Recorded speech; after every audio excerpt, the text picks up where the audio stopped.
Resort কি বন্ধ হয়ে গেল, এর দেখভালের পুরো দায়িত্ব আমার ঘাড়ে এসে গেল। আর মালিকের এইটুকু বুদ্ধি তো থাকাই দরকার না? এত বড় রিসর্ট একলা মানুষ কি করে পরিষ্কার রাখবে? এই সুইমিং পুলটা একেবারে নোংরায় ভরে গেছে। যতই পরিষ্কার করো না কেন, দুদিন অন্তর ঠিক নোংরা হয়ে যায়, প্রতি দুদিন অন্তর। আরে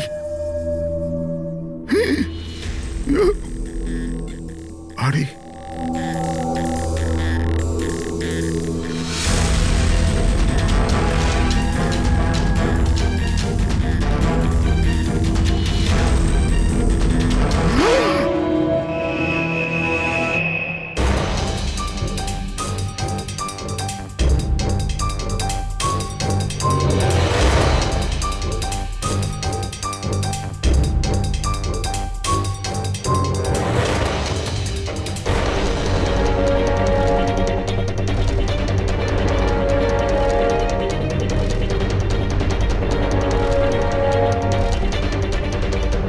দেখো বাবলু, তুমি যদি কিছু না করে থাকো তাহলে ভয় পাওয়ার কোনো প্রয়োজন নেই। সিআইডি নির্দোষদের কখনো শাস্তি দেয় না, বুঝেছো? মনে হচ্ছে লাশ অনেকক্ষণ ধরে জলে আছে। হ্যাঁ দয়া, মনে হচ্ছে 12 ঘন্টার বেশি হবে। কোথাও কোনো আঘাতের চিহ্ন নেই বস, শুধু এখানে এই গলায় এখানে অদ্ভুত কিছু লেগে আছে। গলা টিপে মেরেছে আপাতত দেখে তাই মনে হচ্ছে। এই রিসর্টের চাবি কি তোমার কাছেই থাকে? না স্যার, মালিকের কাছেও একটা আছে। তুমি গেটটা দেখাও তো। পঙ্কজ, দেখো তো একটু ভালো করে চেক করো, দেখো কিছু পাওয়া যায় কিনা।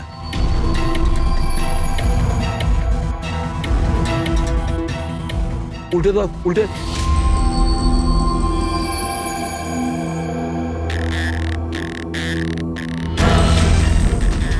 স্যার, এ তো ট্যাক্সির বিল দেখছি।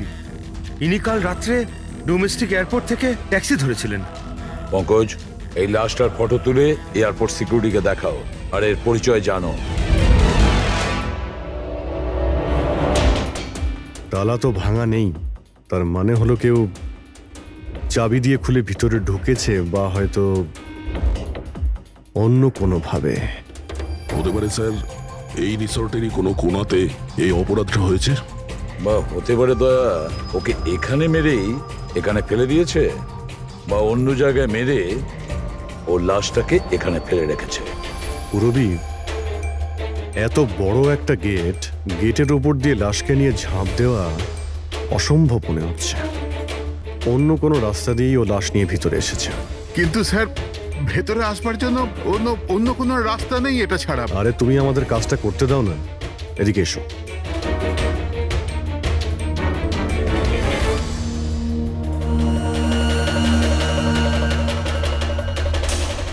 এই দেখো পুরবী, এখানে দেওয়াল ভাঙা রয়েছে, নিশ্চয়ই এখান দিয়ে এসেছিল এই খুনি। তাহলে তো স্যার এখান থেকে কোনো সূত্র পাওয়া যেতে পারে।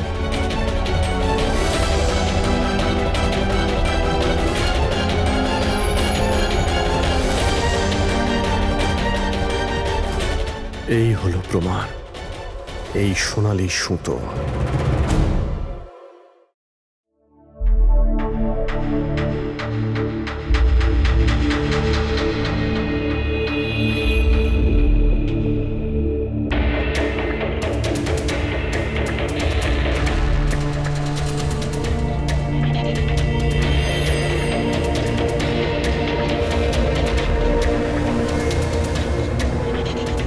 আশ্চর্য ব্যাপার, একটা অদ্ভুত জিনিস লেগে আছে এর গলার উপরে।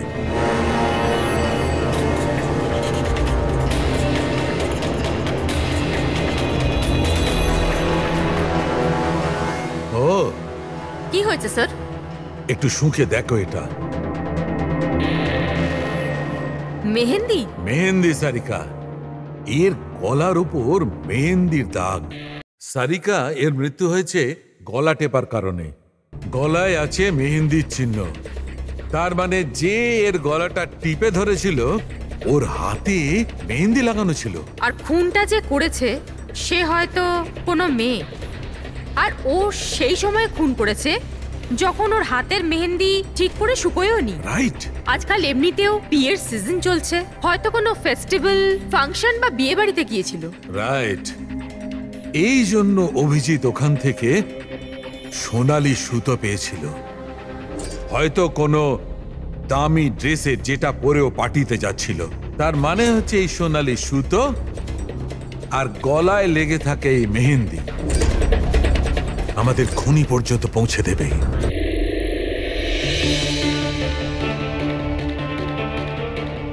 স্যার, এ হলো প্রীতি, শহরের খুব নামকরা মেহেন্দি এক্সপার্ট।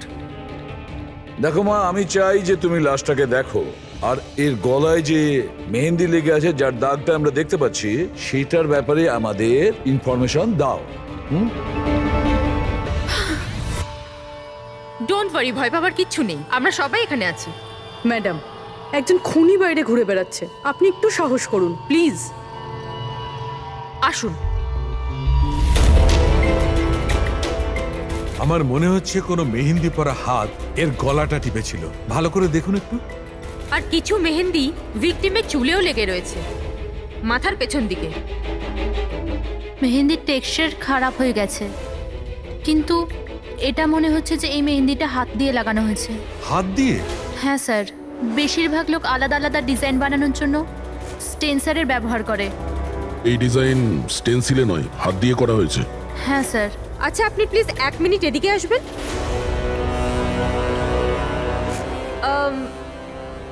আপনি এই মেহেন্দি সম্পর্কে আর কিছু বলতে পারবেন? মানে এটা কোন কোম্পানির, কতটা পুরনো, কোথা থেকে এসেছে, এনিথিং যা জানেন। স্যার, মেহেন্দির কালার, টেক্সচার আর স্মেল থেকে মনে হচ্ছে এই মেহেন্দিটা কোনো কমার্শিয়াল কোম্পানির নয়, এটা নিশ্চয়ই কেউ বাড়িতেই বানিয়েছে। তার মানে লোকেরা সাধারণত বাড়িতে তৈরি মেহেন্দি ব্যবহার করে, তাই তো? হ্যাঁ স্যার, কারণ ওটা কেমিক্যাল ফ্রি থাকে। আচ্ছা। এরকম তো শহরে অনেক লোকই আছে যারা বাড়িতে মেহেন্দি বানায়, তাই মেহেন্দির সাহায্যে তাকে ধরতে গেলে অনেকটা সময় লেগে যাবে স্যার। স্যার, হ্যাঁ স্যার ভিকটিমের ব্যাপারে জানতে পেরেছি। হ্যাঁ, একে? স্যার, ওর নাম দীপেন, দিল্লিতে থাকতো, আর আমি লোকাল পুলিশকে বলে দিয়েছি যে ওর বাড়ির লোককে যেন খবর দিয়ে দেয়। গুড। আচ্ছা প্রীতি, আরো একটু দেখুন যদি আমাদের কিছু বলা যায়।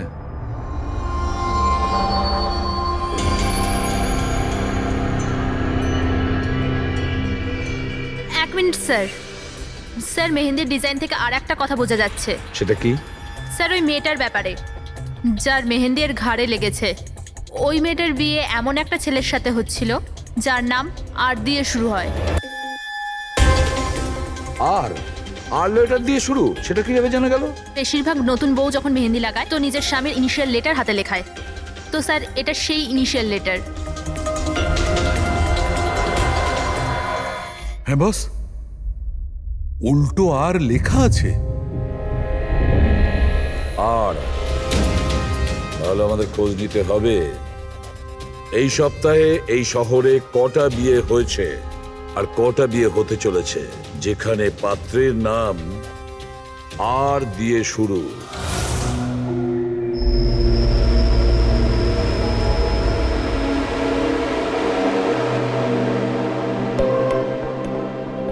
অদ্ভুত স্যার, এই মাসে 120 জনের বিয়ে, একই মাসে এতজনের বিয়ে। হ্যাঁ পঙ্কজ, এখন বিয়ের ভালো লগ্নসা আছে। যদি তুমি বিয়ে করো তো সময়টা একদম ঠিক। আরে বিয়ে আর কি করে করবো স্যার? কি হলো, কজন পাত্রের নাম পেলে? হ্যাঁ স্যার, সব মিলিয়ে 12 জন আছে যেখানে পাত্রের নাম আর দিয়ে শুরু হয়। আচ্ছা, হ্যালো, হ্যাঁ হ্যাঁ হ্যাঁ হ্যাঁ স্যার, এর গাড়িটা দেখছি একটা শব্দেই আটকে আছে। হ্যাঁ হ্যাঁ হ্যাঁ হ্যাঁ হ্যাঁ, ওকে ওকে, থ্যাংক ইউ স্যার। হ্যাঁ পঙ্কজ, দিল্লি থেকে অফিসার ফোন করেছিলেন, উনি বলছিলেন যে দীপেনের বাড়িতে গিয়েছিলেন কিন্তু কেউ ছিল না, আর প্রতিবেশীকে জিজ্ঞেস করে জানতে পেরেছেন ওর একটা বোনও আছে। শালিনীর নাম্বার দিয়েছেন উনি?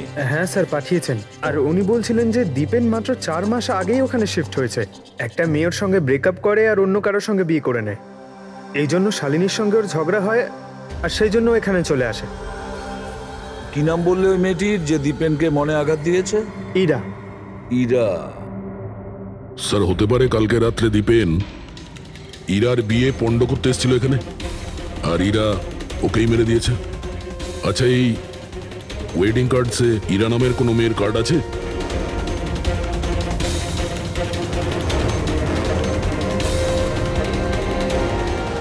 হ্যাঁ স্যার।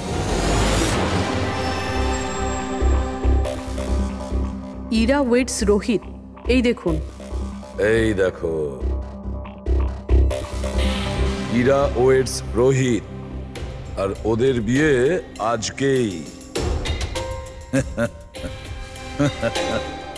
একটু ওই বিয়ে বাড়িতে গিয়ে দেখো কনের গায়ে মেহেন্দি কতটা রাঙিয়েছে। আপনারা সিআইডি থেকে এসেছেন তো যা খুশি তাই করবেন। আইনের নামে কারুর বিয়ে আটকাবার অধিকার কে দিয়েছে আপনাদের? না না, আমরা এখানে কারো বিয়ে থামাতে আসিনি। আমরা এখানে এসেছি তদন্ত করার জন্য।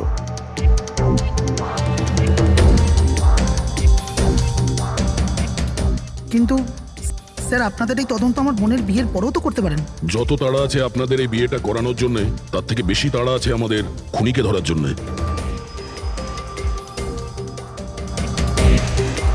একে চেনেন আপনারা?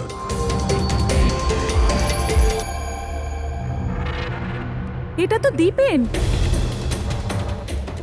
মানে চেনেন কি করে? স্যার অ্যাকচুয়ালি ওই দীপেন আমার বোনকে ভালোবাসতো, কিন্তু কিছুদিন আগে ওদের ব্রেকআপ হয়ে যায়। আমি বলেছিলাম না যে চলো ফিরে যাই, কিন্তু আমার কথা শুনছে না কে? দেখো এবার সিআইডিও চলে এসেছে। জানি না কি কুক্ষণে এদের সঙ্গে আমরা সম্বন্ধ তৈরি করেছি।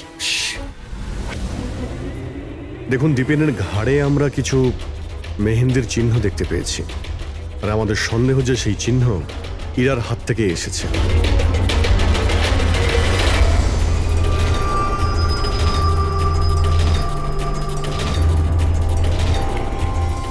পুরবি একবার দেখে নাও তো। ইরা, একবার একটু ওঠো তো। ম্যাডাম কি করছেন আপনি? এখনো তোমার বউ নয়, ও এখন একজন সাসপেক্ট। আমাদের সন্দেহের তালিকায় আছে। আমাদের সন্দেহ যে দীপেনকে খুন করেছে। ইরা এসব কি বলছে? মানে কি? তোমার হাতটা দেখাও।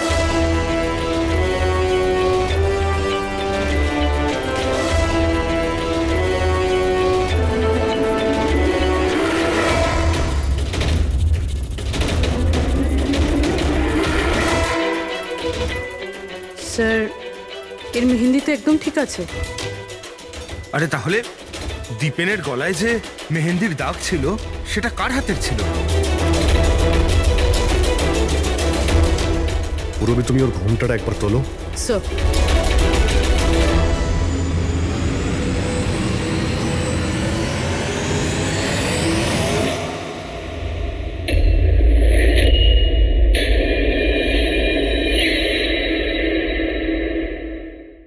অমৃতা, তুমি এই মণ্ডপে কি করছো? আর আমার মেয়ে ইরা কোথায় বলো? অমৃতা? এ কে? এ আমার মেয়ের বন্ধু হয়। ও, মণ্ডপ থেকে তাহলে কোণে উধাও, আর কোণের জায়গাতে তার বান্ধবী বিয়ে করছে। এসব কি হচ্ছে এখানে? হ্যাঁ স্যার, ওই আসলে কাল রাতে। আরে ফ্লার্ট কে করছে রে ভাই? আমি তো তোমার প্রশংসা করছি। আচ্ছা তাই নাকি? প্রশংসা করছো? হ্যাঁ, তুমিও না একদম পাল্টাবে না।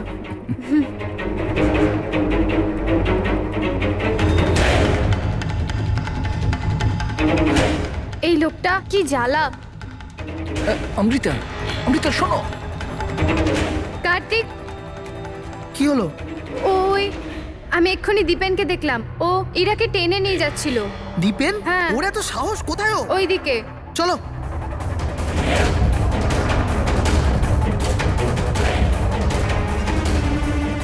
কোথায় গেল এরা দুজন? কি জানি।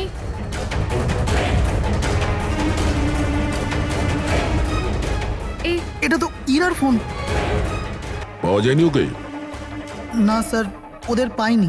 তো দীপেন এখানে এসেছিল আর ইরাকে জোর করে নিয়ে গেছে, কিডন্যাপ করে। স্যার কিডন্যাপ তো বলা যায় না, কিন্তু কিডন্যাপ বলা যাচ্ছে না মানে? ওই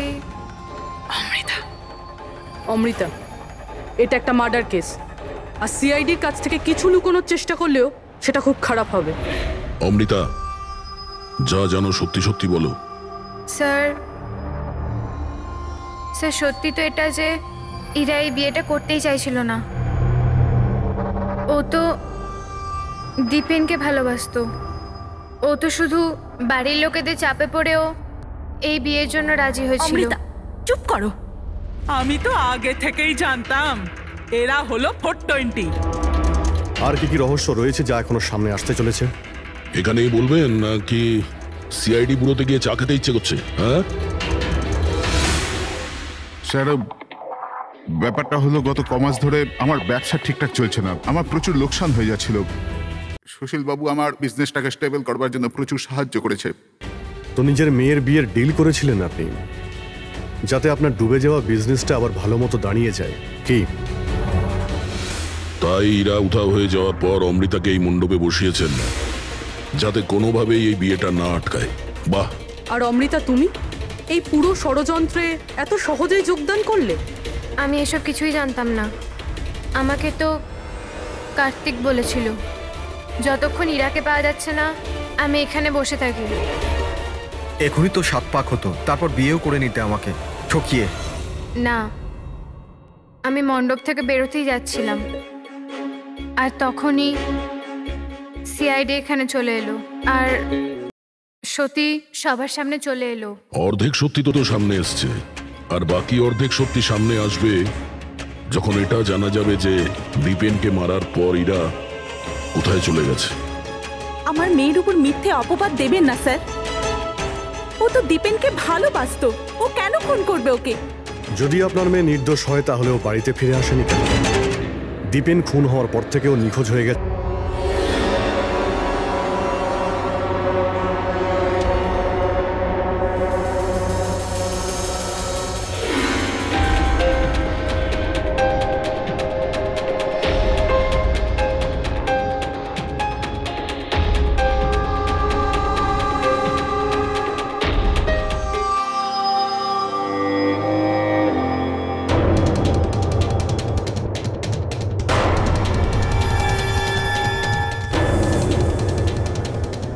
তালা?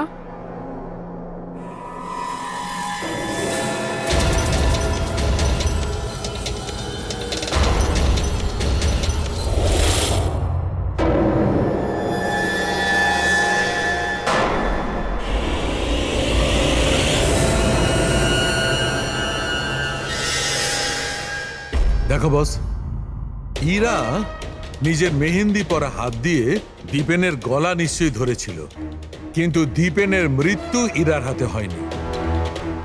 দীপেনের মৃত্যু হয়েছে কি করে? এর গলার উপর এই যে মেহেন্দির চিহ্ন আছে, যখন পরিষ্কার করলাম তখন দেখলাম আর একটা দাগ আছে। এই দেখো, এইটা। আর এই চিহ্নটা হচ্ছে কোনো দড়ির, যার কারণে দীপেনের মৃত্যু হয়েছে। তার মানে দীপেনের মৃত্যু গলায় দড়ি দিয়ে টানার কারণে হয়েছে। কিন্তু যদি ইরা খুন না করে তাহলে ইরা কোথায়? আচ্ছা, এমনটা নয় তো যে ওকেও কোনো ক্ষতি করা হয়েছে? স্যার, একটা কথা কিছুতেই মাথায় ঢুকছে না। যদি ইরা এই খুনটা না করে থাকে তাহলে করলো কে? এই খুন হয়তো ইরার বাড়ির লোকেদের মধ্যেই কেউ করেছে। আর তাছাড়া দীপেনের উপস্থিতি ওরা পছন্দ করেনি। হতে পারে দীপেনের কারণে বিয়েতে কোনো বাধা আসবে, সেই জন্য দীপেনকে খুন করে দিয়েছে। স্যার, ইরার ফোন থেকে জানা গেছে যে ওর নিখোঁজ হওয়া 3 ঘন্টা আগে দীপেনের বোন শালিনীর ফোন আসে। ও দিল্লি থেকে বম্বে চলে তো আসে, কিন্তু ফোন তুলছে না। শালিনীর ফোন ট্র্যাক করো, দেখা তো যাক ও এখন কোথায় আছে। আর বাকি রইল ওই সোনালি সুতো, কার হতে পারে?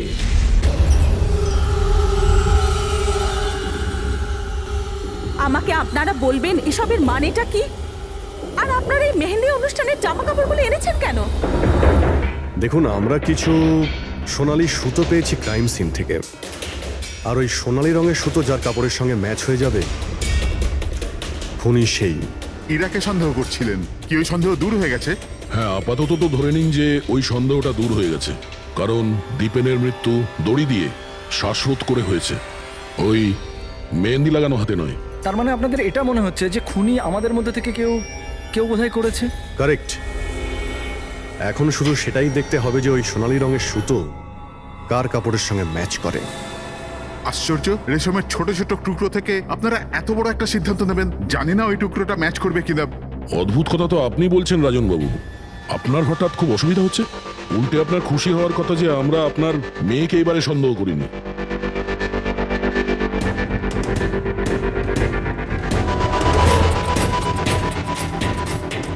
স্যার, এই সোনালি সুতোটা রাজেনের পাঞ্জাবির সাথে ম্যাচ করে। স্যার এই দেখুন, সুতোটা এইখান থেকে ছিঁড়েছে।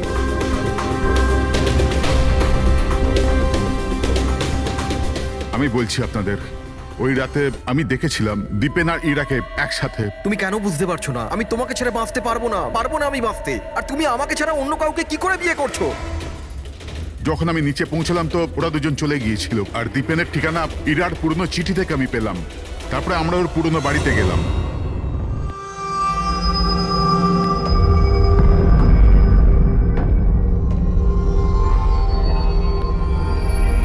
এ কি, দীপেন এইখানে? ইরা, ইরা, ইরা, ইরা, ইরা, ইরা মা।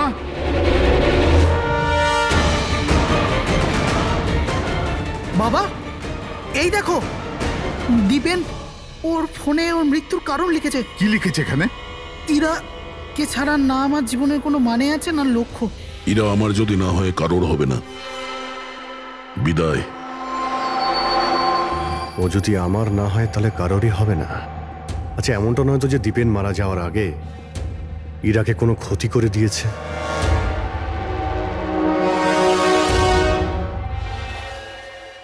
হ্যাঁ পঙ্কজ, হ্যাঁ, দীপেনের বোন শালিনীর মোবাইল ফোন ট্র্যাক হয়ে গেছে।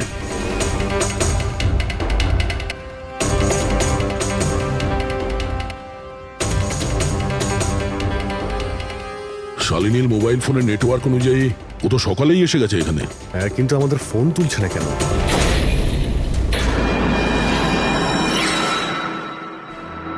ব্লাস্ট। শালিনী, শালিনী, শালিনী, শালিনী, শালিনী, শালিনী।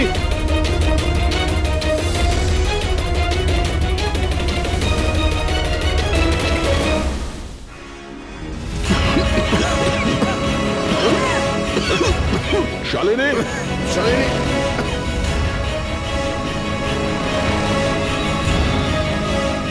শালিনী, শালিনী।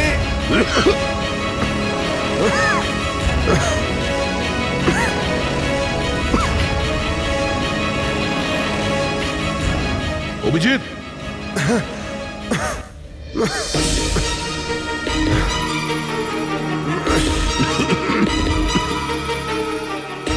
অভিজিৎ সাবধানে। কে ওখানে?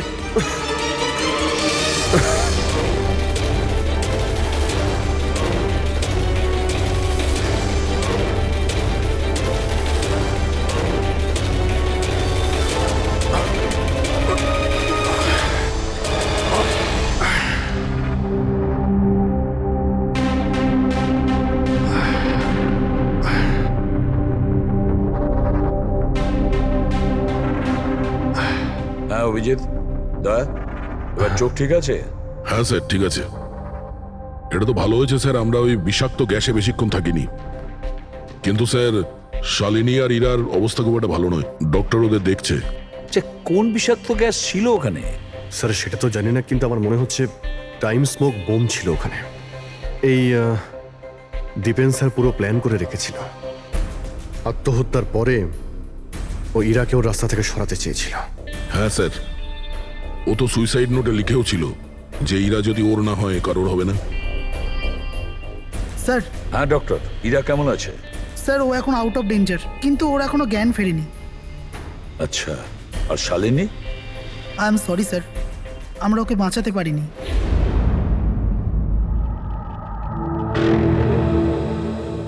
স্যার স্যার এই দীপেন শুধু নিজের প্রাণ নেয়নি, বরং বরং ওর বোনের মৃত্যুরও কারণ হয়েছে। সেটাই তো। হ্যাঁ শালুকে বলো। আচ্ছা ঠিক আছে, আমরা আসছি। কি হয়েছে স্যার? শালুকে বলছিল দীপেন আত্মহত্যা করেনি।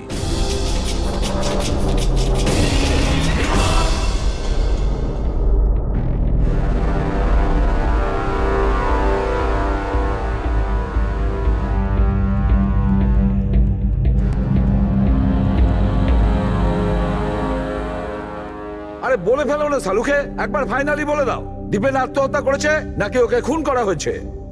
বস আমি জানি যে তোমরা খুবই বিরক্ত হচ্ছ। তোমাদের মনে হচ্ছে শালুকে কোনো কথাই বলছে না। কখনো বলছে ইরা দীপেনকে হত্যা করেছে, কখনো বলছে যে দীপেনের হত্যা ইরা করেইনি, কখনো বলছে দীপেন আত্মহত্যা করেছে, কখন বলছে দীপেন আত্মহত্যা করেনি। কিন্তু আমি কি করব ভাই, এই কেসটা সূত্র খুব অল্প অল্প করে আসছে। আরে স্যার, যে প্রমাণ পেয়েছেন সেটা নিয়ে কিছু বলুন না। দেখো বস, যখন কোনো মানুষকে ফাঁসির দড়িতে ঝোলানো হয় আর যখন দড়িটায় টান পড়ে তখন ওর শ্বাস বন্ধ হতে থাকে, আর তখন সে শ্বাস নেওয়ার জন্য ছটফট করে, তার ঘাড়টা নড়তে থাকে, আর ঘাড় নড়ার কারণে ফাঁসটা চেপে বসে, আর ওর ঘাড়ের ঠিক পেছন দিকে ওই ফাঁসির দড়ির গিঁটের চিহ্নটা দেখা যায়।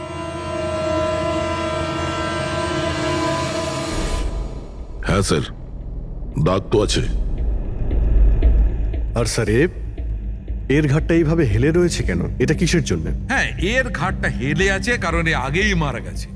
যদি একজন মৃত ব্যক্তিতে ফাঁসিতে ঝুলিয়ে দেওয়া হয় তবে ও শ্বাস নেওয়ার জন্য ছটফট করবে না, আর সেই জন্যে ওর ঘাড়ের পেছনে গিঁটের চিহ্নটা পাওয়া যাবে না। না, এর পিছনে তো কোনো চিহ্ন নেই। কারণ ঘাড়টা গিঁটের সংস্পর্শে আসেনি। তুমি নতুন কি আর বললে? আমরা কি এগুলো জানি না? দেখো শালুকে, তুমি শুধু এটা বলো, দীপেনের ঘাড়ের পিছনে ফাঁসির দড়ির গিঁট আছে, হ্যাঁ কিংবা না? দীপেনের ঘাড়ের পেছনে দড়ির গিঁটের চিহ্ন নেই। এসো আমি দেখাচ্ছি। এই দেখো বস, দীপেনের ঘাড়ের ওপর কোনো চিহ্ন নেই। ও, তার মানে খুনি আমাদের ভুল বোঝাচ্ছিল। আগে থেকেই মরে যাওয়া লোককে ঝুলিয়ে দিয়েছে যাতে মনে হয় আমাদের সুইসাইড করেছে। অনেক লম্বা প্ল্যানিং করেছিল। এমন কেউ রয়েছে যে দীপেন আর ইরা দুজনকেই মারতে চেয়েছিল। আর ওই সুইসাইড নোট, সেটাও খুনি লিখেছে। হ্যাঁ স্যার, দীপেনের সুইসাইড নোট দীপেন নিজে লেখেনি। আমি এই মেসেজের অ্যানালাইসিস করিয়েছি একজন লিঙ্গুইস্টিক এক্সপার্টকে দিয়ে। ডক্টর সারিকা, এই লিঙ্গুইস্টিক এক্সপার্ট কি হয়? স্টাইলোমেট্রি নামের একটা শিল্প হয়। যেমন ধরুন, যেমন প্রত্যেক মানুষের আঙ্গুলের ছাপ আলাদা আলাদা হয়, ঠিক তেমনই তার হাতের লেখা স্টাইল, তার ধরন আলাদা আলাদা হয়। প্রত্যেকটা মানুষের লেখার ধরন আলাদা। কেউ অক্ষরগুলোকে একটু ছোট ছোট লেখে, কেউ অক্ষরগুলো বড় বড় লেখে, মাঝখানে অনেকটা ফাঁকা থাকে, কেউ একদম সোজা লাইনে লেখে, কেউ এবড়ো খেবড়ো লেখে। কিছু লোক প্রত্যেকটা অক্ষরের পরে কমা দেয়, যেমন ফ্রেডি দিয়ে থাকে। সবার লেখার ধরন আলাদা আলাদা। এক্সপার্ট এগুলোও বলতে পারেন? শুধু এটুকুই নয়, এক্সপার্ট এটাও বলতে পারে যে টাইপ করেছে সে নারী না পুরুষ। তাহলে সারিকা, ওই সুইসাইড নোট দীপেন লিখেছে কি না? না স্যার, আমি দীপেন আর ইরা দুজনের ফোনসে চেক করেছি, তো আমি একজনের সম্পর্কে জানতে পেরেছি যার লেখার ধরন এক্স্যাক্টলি সুইসাইড নোটের সঙ্গে ম্যাচ করছে। এই যে সেই মেসেজ, এই মেসেজেও সুইসাইড নোটের মতো প্রত্যেকটা সেন্টেন্সের মাঝে 3টে ডট আছে। প্রত্যেকটা সেন্টেন্স শর্ট আর ক্রিস্প, আর প্রত্যেকটা মেসেজ হয় গুড বাই না হলে বিদায় লিখে শেষ করা হয়েছে। যেভাবে ওই সুইসাইড মেসেজে বিদায় লেখা হয়েছিল, এখানে গুড বাই লেখা হয়েছে। আচ্ছা, তার মানে হলো আমরা সেই খুনিকে খুঁজে পেয়েছি।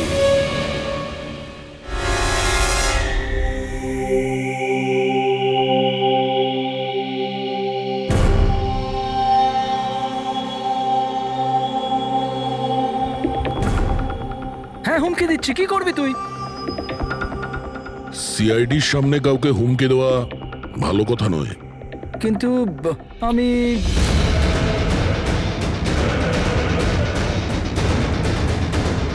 এই দাঁড়া। আরে আরে আরে ললিত বাবু কোথায় পালাচ্ছেন? এটা তো বলে যান যে দীপেনকে খুন করতে গেলেন কেন? এটা এটা আপনি কি বলছেন? আমি কাউকে মারিনি। আচ্ছা সত্যি কথা বলবি নাকি? বলবি নাকি মাথাটা ঢুকে দেবো নিচে? আমি মেরেছি। প্লিজ প্লিজ আমাকে নিচে নামো, আমাকে নিচে নামো। চল, এক তো তুই দীপেনকে খুন করেছিস, আর তার উপরে এটা দেখাতে চেয়েছিস যে ও সুইসাইড করেছে। হ্যাঁ, ইনফ্যাক্ট আমি ওর সুইসাইড নোটটা লিখেছিলাম। কিন্তু কি? কিন্তু এগুলো আমি আমার নিজের জন্য করিনি, অন্য কারোর বলাতে করেছিলাম। কার কথায়? ডাক্তারবাবু, আমার মেয়ের জ্ঞান কখন ফিরবে?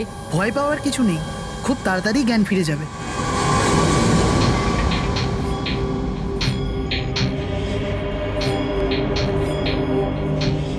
ললিত,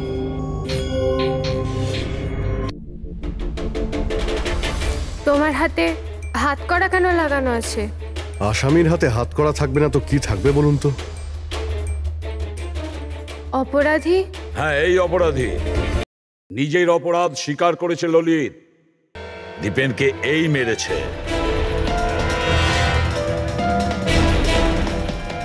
ললিত, এনারা সবাই কি বলছেন, আর তুমি কেন করলে এইসব? দেখলেন স্যার, অবাক হওয়ার কি সুন্দর অ্যাক্টিং করছে এরা। যেখানে সত্যি এটাই যে ললিতকে খুন করতে বলার আসল অপরাধী এখানে এই রুমে উপস্থিত আছে। এটা আপনি কি বলছেন? এখানে আমার মেয়ে জীবন মৃত্যুর সঙ্গে লড়াই করছে, আর আপনি উল্টে আমাদেরই দোষী করছেন। না, এই জীবন আর মৃত্যুর মাঝখানে ঝুলছে না, এ সত্যি আর মিথ্যের মধ্যে ঝুলছে। ও জ্ঞান হারায়নি, সব ড্রামা করছে। কি?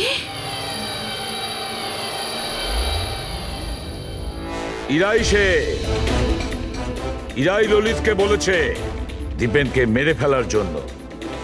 এই কি সব কথা বলছেন আপনারা? অবস্থা দেখুন এর। আপনাদের মনে হয় যে এ জেনে শুনে বিষের কন্ট্যাক্টে গেছে?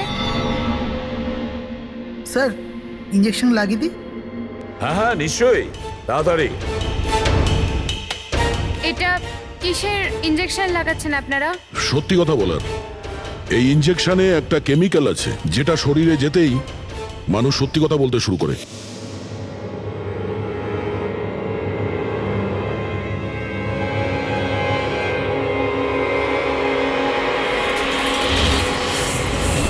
না, শুনুন। ইরা, ইরা, আরে রে কোথায় যাচ্ছে? দাঁড়াও। ইরা থামো, ইরা। এর মানে হলো যে সিআইডিরা ঠিক কথা বলছেন। আর মিথ্যে বলে কোনো লাভ নেই। এই ললিত তোমার মুখোশ খুলে দিয়েছে। এটা কি করলে ললিত? নিজে ফাঁসছিলে, তার সাথে সাথে আমাকেও ফাঁসিয়ে দিলে।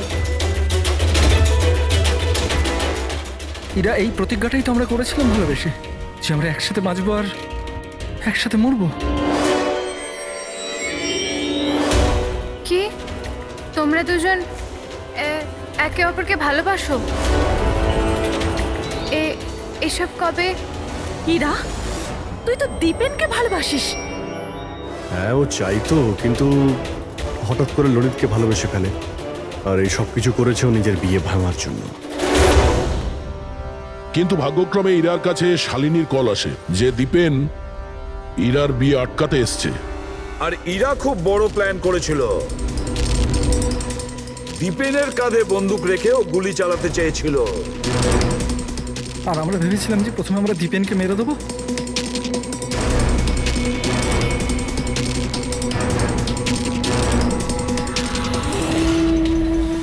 আর অনেক দূরে গিয়ে তোমরা ঘর বাঁধবে, কিন্তু ভুলে গিয়েছিলে তোমরা যে অন্যায়ের পথে কখনো সাফল্য আসে না। বুঝেছো? আমাদের প্ল্যান একদম ঠিকঠাক চলছিল, কিন্তু বাবা আর কার্তিক এসে আমাদের প্ল্যানে জল ঢেলে দিল।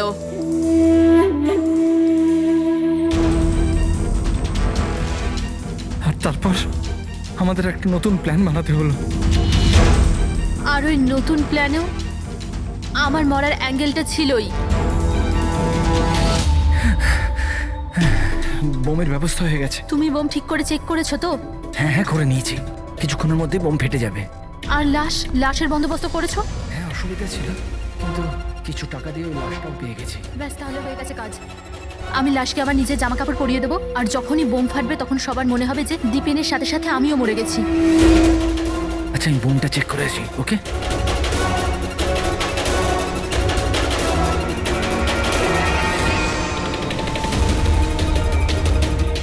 শালিনী,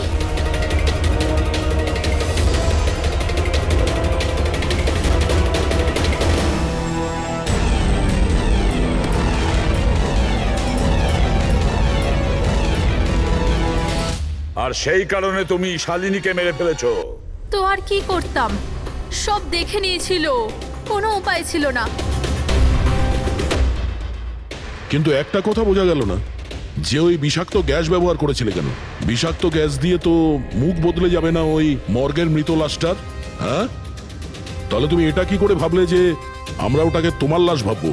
আমরা বিষাক্ত গ্যাস ব্যবহার করতে চাইনি। আমরা ওই বাড়িটাকে বোম দিয়ে ওড়াতে চেয়েছিলাম, কিন্তু এই ললিত ভুল করে কি বোম নিয়ে এসেছিল যেটা ফাটলই না, ফুস হয়ে গেল।